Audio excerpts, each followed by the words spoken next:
भारतानं ऑपरेशन सिंदूरमध्ये पाकिस्तानच्या 9 दहशतवादी तळांना नष्ट केलं। त्यानंतर पाकिस्तानच्या हल्ल्यांना चोख प्रत्युत्तर देत जोरदार कारवाई केली। मात्र भारतानं नूर खान एअरबेसवर हल्ला केला आणि पाकिस्तानच्या पायाखालची जमीनच सरकली।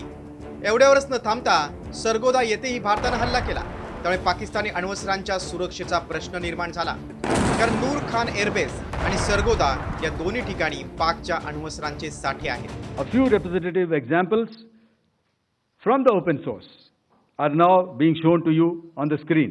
In fact, two of them. This is the strike on the Noor Khan Air Base. And you can see the effect. I'm sure most of you have seen the video. I have also picked it up from your sources only. Noor Khan airbase पाकिस्तानच्या दृष्टीनं अति संवेदनशील अशी जागा आहे।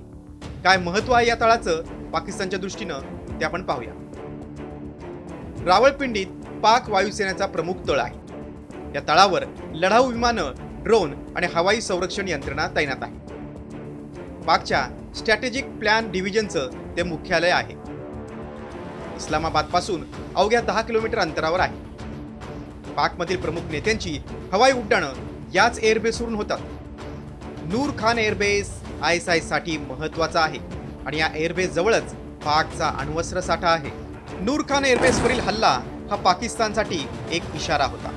अणुऊर्जा संबंधात निर्णय आणि अंमलबजावणी ज्या ठिकाणाहून होते त्या पाकच्या न्यूक्लिअर कमांड सेंटरवर हल्ला करून भारत पाकिस्तानची अणुहल्ला करण्याची जी क्षमता आहे ती नष्ट करेल हीच भीती पाकला सतावू लागली। त्यामुळेच पाकनं अमेरिकेकडे धाव घेतली आणि भारतानं शस्त्रसंधी करावी यासाठी अमेरिकेकडे मध्यस्थीची भीक मागितली। मात्र ही शस्त्रसंधी घोषित करूनही पाक काही सुधारलेला दिसत नाही।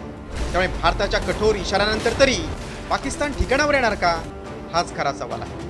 ब्युरो रिपोर्ट, साम टीव्ही न्यूज।